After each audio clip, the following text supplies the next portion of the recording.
তার মুখে নিজের পুরনো দলের সমালোচনা শোনা যায় আকছার, কখনো কখনো সেই আক্রমণ মাত্রা ছাড়ায়। সেই শুভেন্দু অধিকারীর মুখে ভরা ভোট মরশুমে শোনা গেল তৃণমূলের প্রশংসা। কাঁথি টাউন হলে বুধবার বিজেপির দলীয় বৈঠকে হাজির ছিলেন রাজ্যের বিরোধী দলনেতা শুভেন্দু।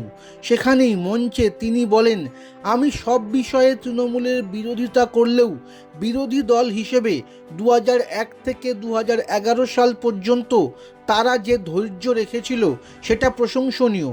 কখনো কংগ্রেসের সাহায্য নিয়েছে, কখনো এনডিএতে ঢুকেছে, বেরিয়েছে, এসইউর সঙ্গে জোট করেছে, আবার কখনো সিদ্দিকুল্লার সাহায্য নিয়েছে। শুধু তৃণমূল নয়, এদিন শুভেন্দুর মুখে ছিল বামেদের নীতির প্রশংসাও।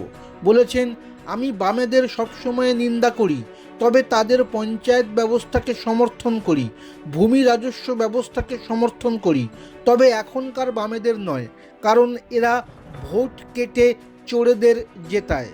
রাজনৈতিক পর্যবেক্ষকরা মনে করাচ্ছেন বিজেপি রাজ্যে প্রধান বিরোধী দল, ফলে ভোটের মুখে দলের নেতাকর্মীদের চাঙ্গা করতে পুরনো কথা উত্থাপন করেছেন শুভেন্দু।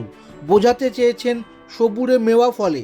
এদিন বৈঠকে উপস্থিত পূর্ব মেদিনীপুরের বিজেপির ত্রিস্তর পঞ্চায়েতের জনপ্রতিনিধিদের উদ্দেশ্যে শুভেন্দুর বার্তা, আপনাদের অনেক ত্যাগ করতে হবে, কৃচ্ছ সাধন করতে হবে, সংযম পালন করতে হবে। সকলে সব কিছু নাও পেতে পারেন, হয়তো গ্রাম পঞ্চায়েত প্রধান কিংবা বিরোধী দলনেতা নির্বাচন করা আমাদের ক্ষেত্রে 100% সঠিক হয়নি, তবু আমাদের রাজ্যে বিজেপি সরকার প্রতিষ্ঠা করতে হবে, দলকে ক্ষমতায় আনতে হবে, এটাই হবে আমাদের একমাত্র লক্ষ্য।